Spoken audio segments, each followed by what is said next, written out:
Hey,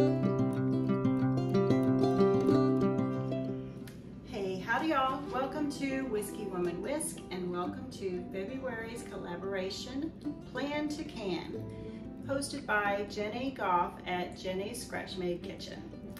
So this collaboration is awesome. It's going to be so amazing for all of our inspiring canners, our beginner canners, but also anyone who is a seasoned canner, because we love watching other people can and get new ideas and new recipes. So hang around even if you're a seasoned canner.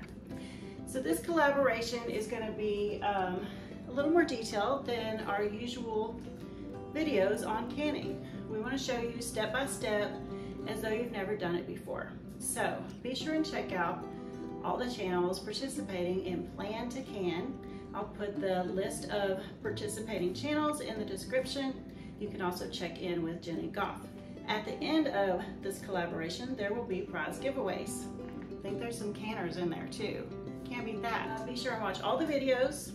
Leave a comment. That is how you enter the giveaways, is to leave comments on every video.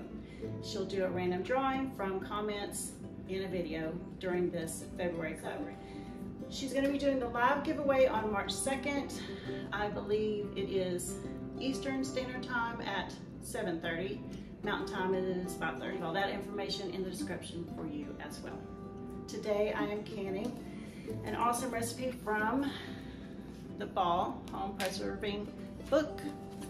USDA and Ball are your safe canning resources. So be sure, especially as a beginner, that you are starting out with safe, approved recipe. Kind of get the hang of it. You kind of know what, you can kind of go by the science behind what you learn according to the USDA, what is approved and what is not approved. Anyway, so we're gonna make Oktoberfest Beer Mustard. It's a simple recipe for a great condiment. There's a bunch of really great recipes in this book, seriously. This is gonna be a great recipe for your charcuterie boards, or say for if you have a party or something, you're doing lots of appetizers, brats, little smokies. Pretzel bites would be really great with this. So lots of great uses for this awesome condiment. Usually, as I am planning out what I'm doing for a recipe that I want to can, I look to see what ingredients are going to be needed, make sure I have everything on hand. If there's going to be a lot of chopping involved, sometimes I'll even go ahead and prep a day, can a day.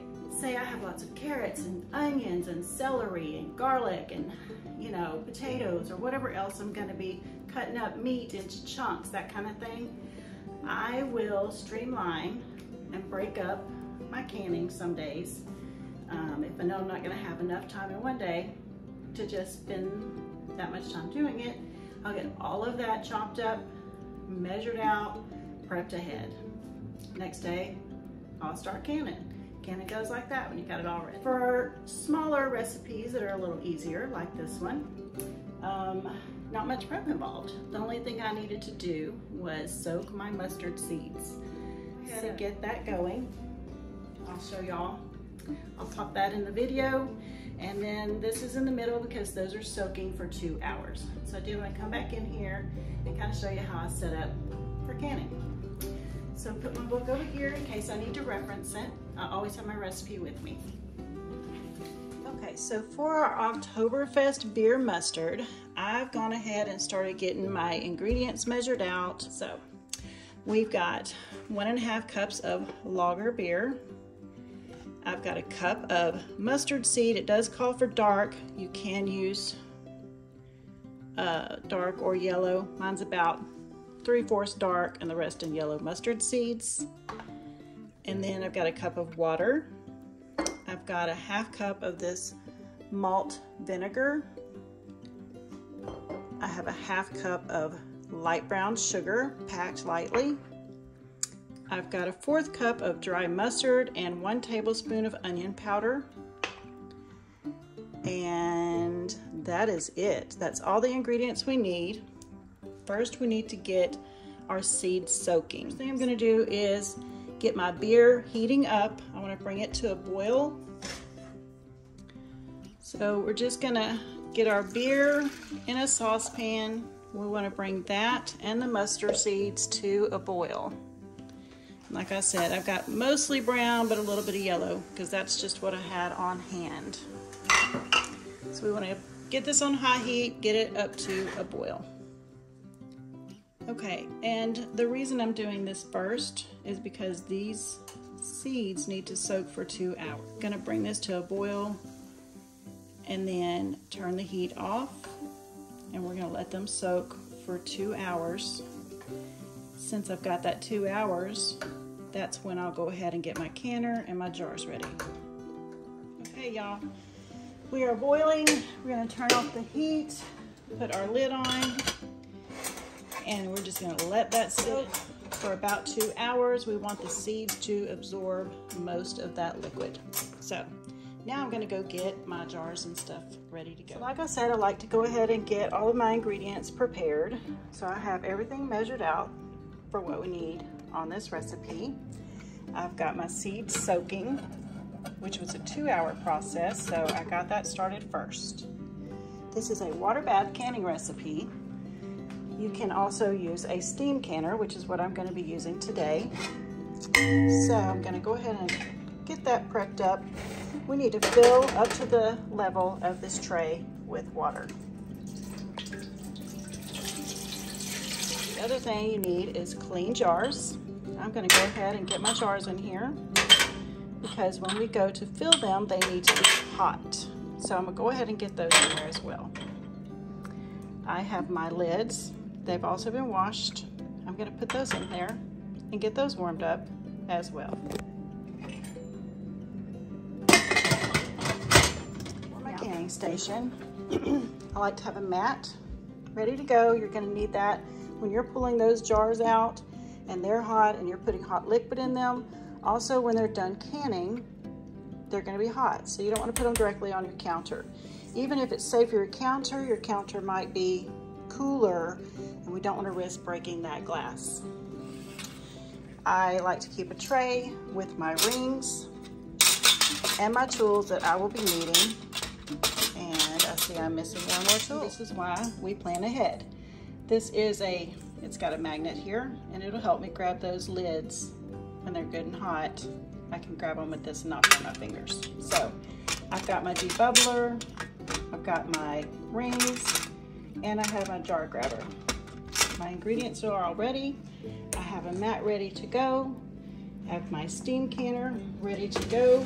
And when it's getting close to time for me to start putting my recipe together, I'll turn my canner on and get it heating up. And that will also heat up my jars. So once our mustard seeds have soaked for about 2 hours, we just want them to absorb all that liquid, and that'll soften them up as well. We are going to need something, whether it's a blender or if you have an immersion blender. I'm going to use my Ninja smoothie maker doohickey. So once those seeds are ready, we're going to blend them up and try to chop them up really good. There's still going to be bits and pieces in there, and we want that. So get you a blender ready to go as well. One more thing to prepare ahead of time. Once we put our hot mustard in here, we want to make sure that this rim is extremely clean, because if there's a little piece of mustard seed, or if you're doing another recipe that's like chicken or oily, this could be dirty, and it would prevent this wax seal from creating that seal on there, which is how we preserve our food. So make sure you have everything set up to clean your rims. I typically use a paper towel and a little vinegar. So go ahead and get that ready as well. So most of the liquid has been soaked up by the mustard seeds. So, and it has been right at 2 hours. So I'm going to go ahead and get these in my blender and get those blended up. I do want to leave a little bit of texture, but we want to get these broken down.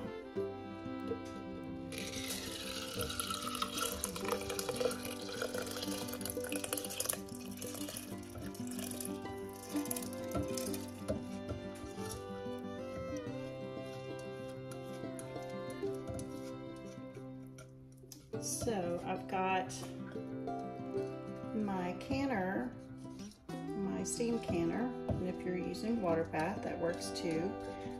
heating up because we are about to put this recipe together. So we want to have it heated, have our jars getting hot, and our lids. So this is the time to go ahead and turn that on.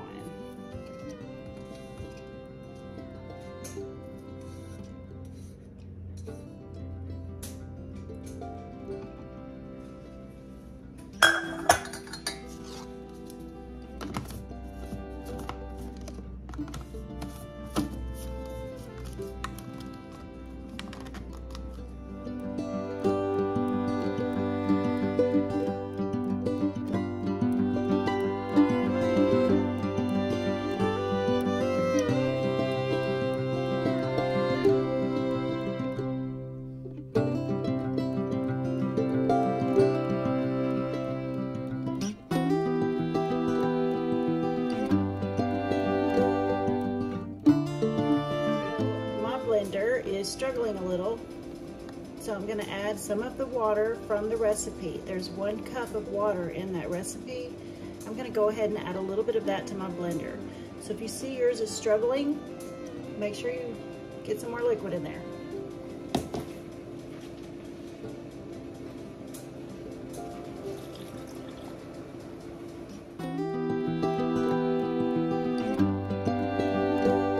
So I've got our mustard that's soaked in beer for 2 hours. I'm going to turn my heat on to medium-high.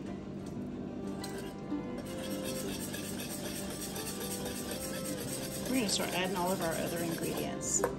We have our malt vinegar,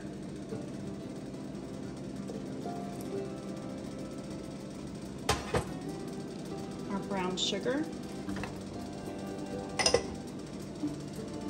dry mustard, and our onion powder. We're going to whisk all of that in.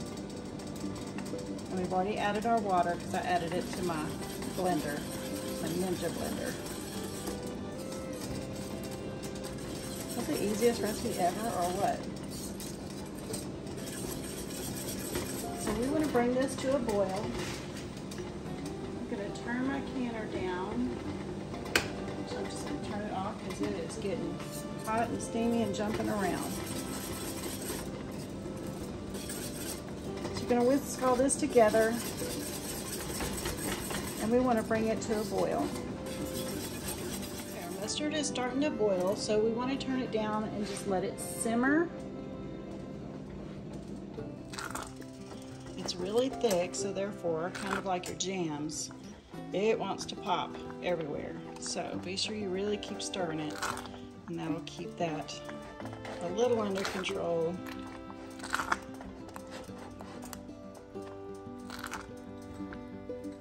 This smells amazing.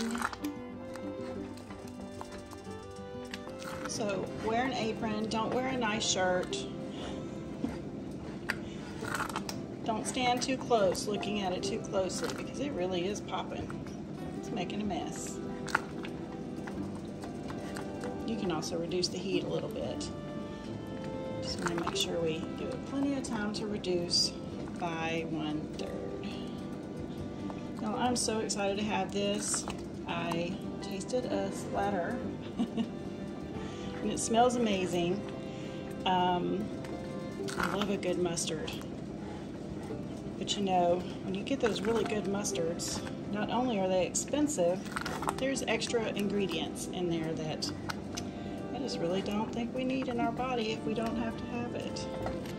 So this eliminates some of the preservatives and stuff they put in store-bought, while allowing us to still enjoy some amazing condiments. You guys are going to love this. So we are almost there.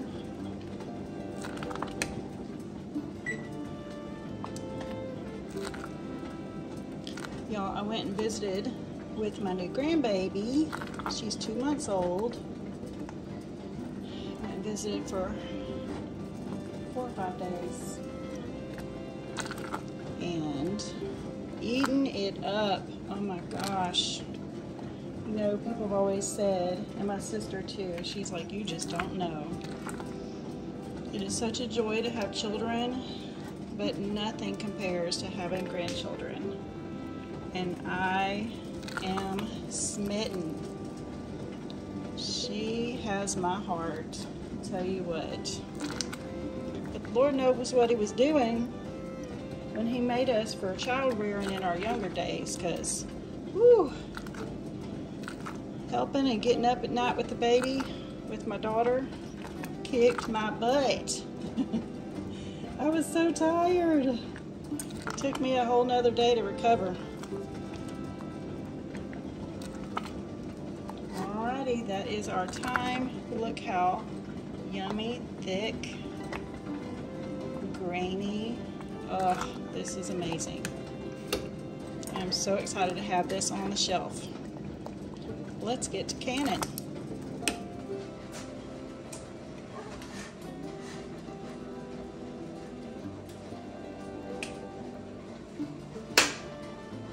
So I'm using a steam canner. If you have not used a steam canner before or are unfamiliar, it's a canner that you can use instead of a water bath canner. It only uses a couple of inches of water versus the whole pot that would cover your jars all the way above, an inch above, in a water bath canner. So my stove cannot come to a full boil on a water bath canner, or a pressure canner too well either. So we're going to get our hot jars out and start filling. So that's the benefit of using a steam canner over a water bath canner, is it just doesn't require as much water, so there's not as much weight, and some stoves would kind of deem it necessary to have something that doesn't require so much weight and water. Alright, here's our jars, let's get filling. I'm going to get my lids out. You could just pour, if you've got a tea kettle, you could just pour some water over them. It's actually not required anymore, according to Ball, to have your lids boiling. But it does soften them up and does help ensure that seal. I had to grab my funnel because apparently that was one item I did not prepare. Use this spoon right here. So we want to get to a 1/4 inch headspace fill, and I'm using 4-ounce jars. This recipe says that it will fill 5 of them, but I have an extra one just in case. Because a lot of times the recipes, you can have a little more or a little less, especially with your jams.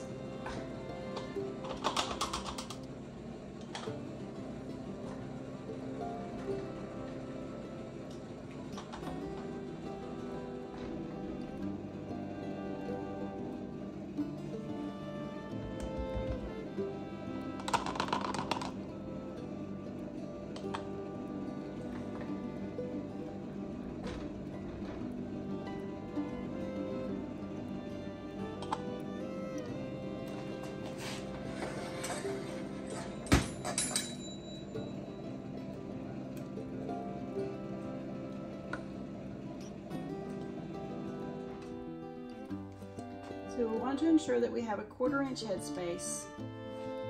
If that means you need to add to or take away, go ahead and do that. And if you're not sure, if you're there yet, till you get an eye for it, you can use this handy dandy tool. It has 1/4 inch increments, so we want 1/4 inch.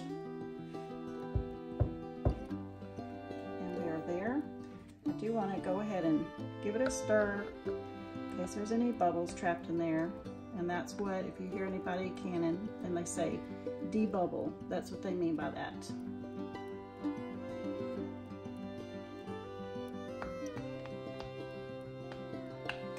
bubble. Especially something thick like this, I'll just give it a little tap. This one is definitely below the 1/4 inch line. Let me add to it. And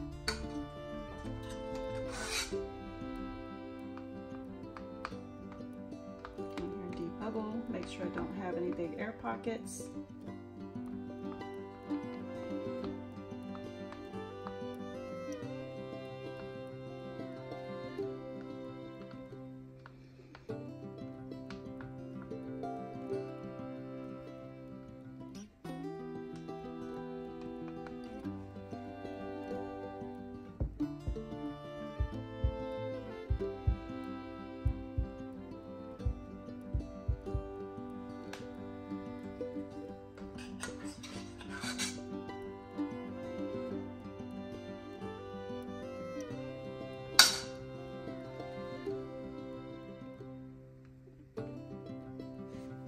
Slightly low.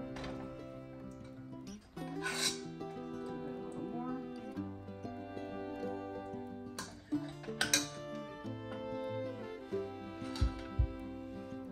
Now we're touching that 1/4 inch.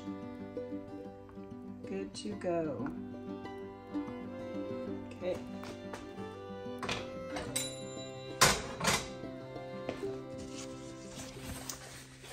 Now I want to take my vinegar and my paper towel and make sure there is nothing left on that rim that would interfere with a good seal.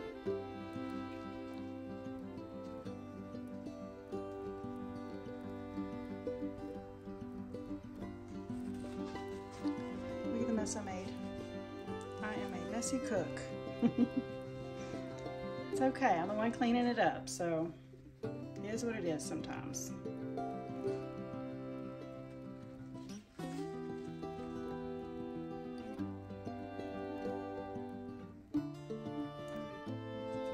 The other thing you want to do, it's best to do it prior to filling your jars, but this is usually when I'm like, I can really feel for if there is a nick in the glass of your jar. You want to make sure and replace it, because if there's a nick in there, it won't seal.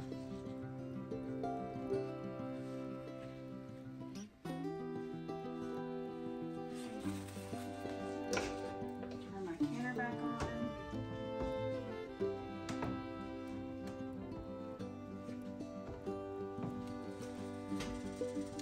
And let's get our lids. Just a little tip, I put my lids in opposite of each other, one up, one down, one up, one down. That way they don't stick to each other.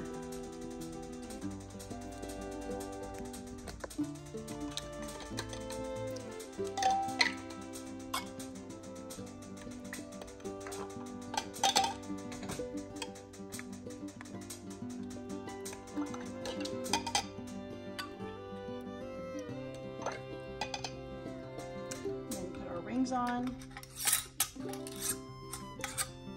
what they mean by finger tight is get that resistance and only the tips of your fingers to tighten it. You don't want to crank down on it. Little resistance, fingertips only.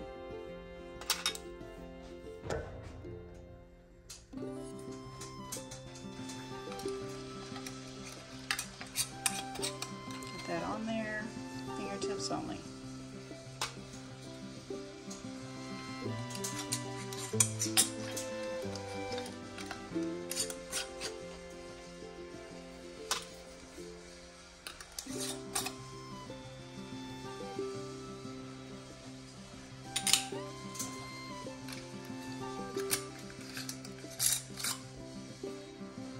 So as you can see, I made a mess, but this is how you use your jar lifter.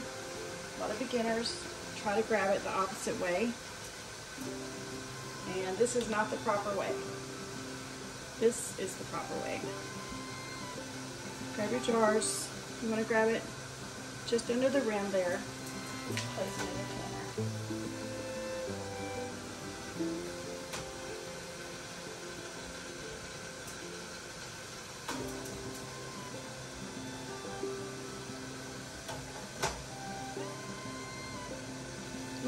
water bath, you would want to make sure the water level is above your jar by at least an inch. But with the steam canner, we just have our water level, the plate, and the canner. So we're going to cover this. My heat is on medium-high. With the steam canner, you want to make sure this hole is towards the back, not steaming at your face. And Fruit Saver will face you. Here's the gauge. Your canner, if you get a steam canner, will come with a manual to help you determine what your sea level is, your elevation, and what your zone is when it's ready for canning. I'm in this dark green. Once my canner fills up with enough steam to move that dial up to this dark green, I will start my timer. Okay, so I have another jar. So while my canner is coming up to temperature in the zone, I'm going to put the rest of, there's a little bit of mustard left that we can enjoy tomorrow. I'm going to put in this jar. Don't waste a thing. It wasn't quite enough for a full jar to that 1/4 inch, so you definitely would not can this. You would just put it in another container, put it in your refrigerator, and go ahead and put it to use and enjoy it.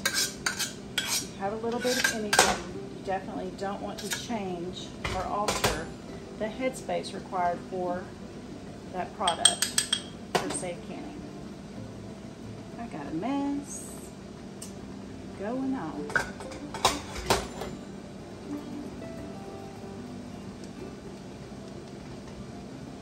So, don't waste the extra, but don't, can a half full jar. It has to be at the headspace required for that product. This is going in the fridge.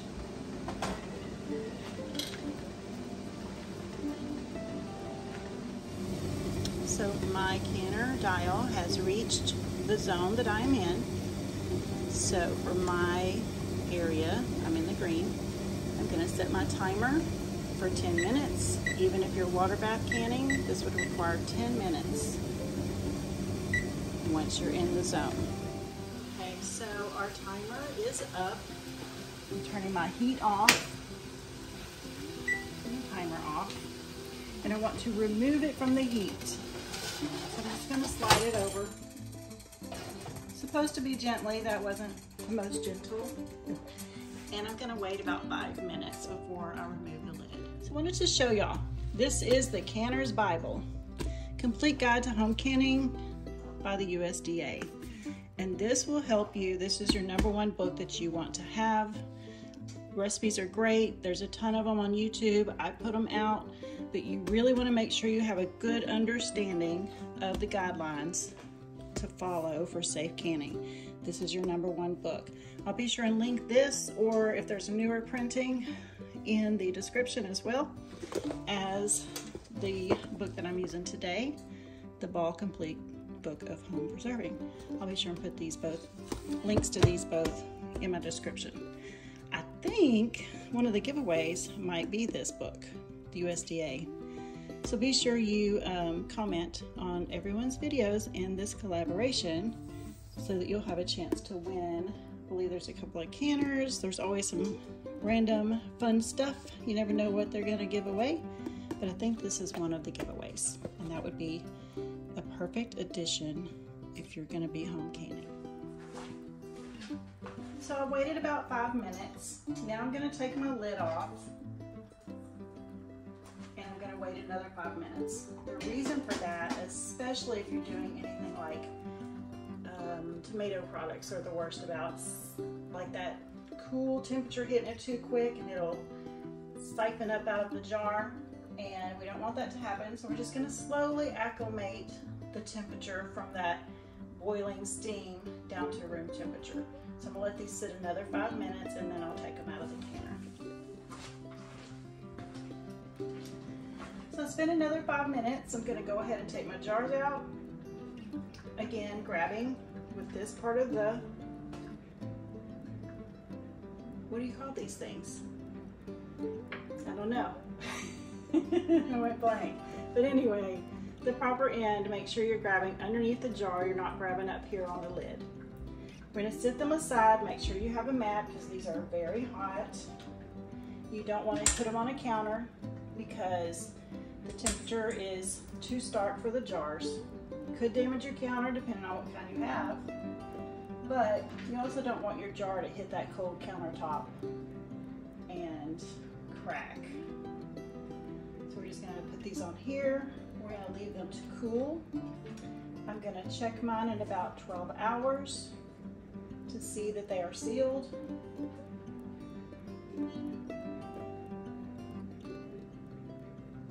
And we need to let them sit for a total of about 24 hours.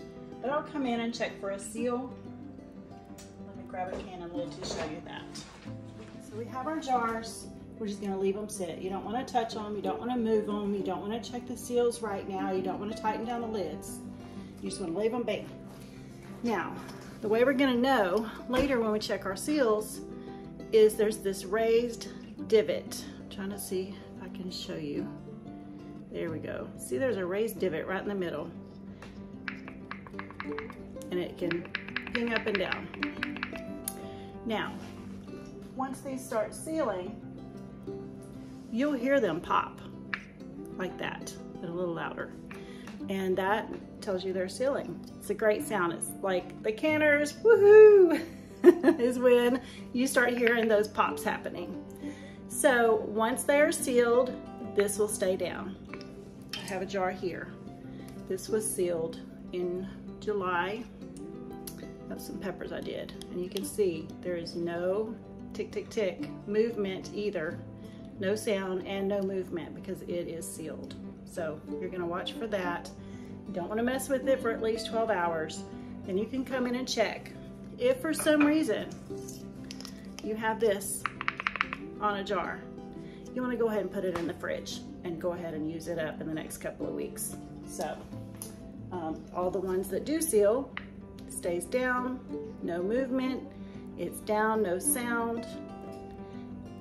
Those are good to go, and we're gonna clean your jars in about 24 hours. You'll take your rings off. Notice I don't have a ring on this jar. You're gonna take those off. You're gonna give your jar a good wash. Sometimes mustard or whatever product you're canning will get up underneath that ring and be kind of sticky or icky. Might have a little bit on the jar. We don't wanna put that in the pantry. So 24 hours, rings off, make sure you're sealed. Make sure you can hold it by that lid so you know it's a good seal. Give them a wash, just a quick lukewarm. You don't want to do too hot because you don't want to alter the temperature here either. And just give them a good wash. I will say, ask me how I know. Be careful when you're washing with that. If you got a sponge or something, that edge right there on this metal, it's sharp. It cut me. So just I'm gonna give you a tip so you don't have to endure that pain. Just be mindful when you're going on your lid, washing it up. Make sure you got fabric cloth or whatever in between your sponge, and don't let your hand go across that sharp edge because it'll cut you. Anyway, so we're gonna let these rest. I'm gonna come back and check them, and then they'll be ready to go on the shelf. Yummy. Spicy. It's yummy. It's like a little sweet, a little tangy, a little spicy. It's gonna be fabulous. It's only been a few minutes, but these jars have sealed, so you don't see the raised edge there. That one, you don't see the raised edge. It's kind of divoted down. I hope it shows up in the video. I can see it in my camera. That one's down. That one is down. That one is up. So it still has plenty of time to seal. It's probably just not cooled off enough. But after about 12 hours, if that is still up and I can touch it and hear that, oh, look at that. I don't know if y'all caught it or not, but it just sealed. That little ping, awesome. So all of my lids sealed. We're just gonna let them cool down, and then I will give them a wash tomorrow. So I have to try this. I've got some pretzel bites, so I'm gonna have some of this tomorrow. Tomorrow is Sunday, Super Bowl. Not that I'm into it, but the boys will watch it. But I'll put this with charcuterie, some pretzel bites.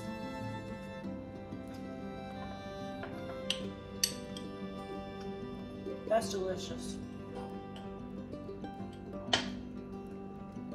Yep, look how thick it is. It's just hanging out on the spoon. But when you're cooking, the splatter is real. When I went to put my hair up, it was in my hair. So, definitely a good one. Yummy. Okay, so that is it for today. Thanks so much for hanging out with me while we make this Oktoberfest beer mustard, and I hope you'll give it a try. So be sure and check the description below. I'm gonna have the recipe for you there. I'm gonna have the list of all the collaborators in this plan to can, and Jenny Goff's. She's also doing a video as well, but also check out her channel and make sure you are watching for that giveaway live video on March 2nd. Okay, so I'll also put a link to any of the items that I have used as far as Amazon goes, if you're interested in any of those things. That's it. I hope y'all have a wonderful day. And as always, y'all have a good one. Bye. After 24 hours, remove your rings. Give your jars a good wash and rinse.